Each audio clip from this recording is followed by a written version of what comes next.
Sa madaling salita, may nahuling parcel ng marijuana, ng droga sa Davao City. So, i-connect na naman nila yan. Kasalanan na naman ng Duterte. Kita nyo, may sindikato sa Davao. Sinasabi nilang pinaka-safe ang Davao.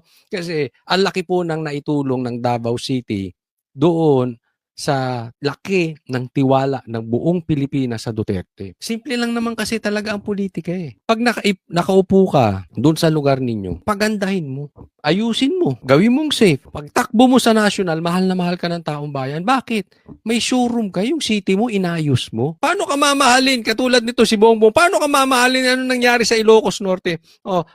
Eto si Romualdez, naayos ba niya yung syudad niya? Yung Davao, ako po ilang beses nang nakapunta dyan. Napakaganda talaga, napakatahimik. So ngayon, pilit nilang sinisira yung Davao kasi nakokonekta sa imahe ng Duterte, maayos. So ngayon naman, parcel ng marijuana. Baka yan sa anak ni Boying. Hindi, baka lang naman baka lang. Kasi di ba yung anak niya nakatanggap ng parcel ng marijuana, high grade. Tapos, ang bilis-bilis, napawalang sala agad-agad. Pero bago napawalang sala, natanggal muna yung PDEA chief kung saan nahuli yung kanyang anak na nagpadala ng parcel ng marijuana. Posibleng walang kasalanan yung anak ni Boying. Di ba? Posible. Pero posible ring meron. Di ba? Hindi rin natin alam. Kaya lang, may pinawalang sala tapos natanggal yung PDEA chief. Di ba? Kung ako yung anak ni Boying, nagpa-drug test ako. Para mawala yung duda ng taong bayan. Tama o tama-tama? Hindi naman nagpa-drug test Basta nawala na lang yung kaso tapos na nahimik. Eto, bakit ko pinasok yung drug test? Bakit ko napasok yung parcel? Kasi same thing. Iuugnay na naman ito namang sindikato ng droga. Nakailang drug test na sila. Nakailang pa-drug test na po ang Duterte. Negative ng negative ng negative. Si Bongbong nga takot sa drug test. Simple lang yan Kasalukuyang binubuksan ngayon ng mga tauhan ng PDEA at NBI at maging... Bigyan nyo kay Bongbong.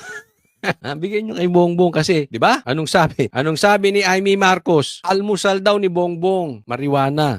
Totoo yun. Ako'y naniniwala doon. Bakit? Kapatid mismo nagsabi. Nakikita daw, siya pa nga naglilinis nung mga kalat Tauhan ng courier, ito ngang mga nakumpiska na mga kontrabando dito nga sa warehouse ng courier dito sa Davao City. Kung makikita natin na positibo mga kapatid, may mga marijuana, may nakita tayong mga illegal na mga kontrabando dito sa loob ng mga parcel.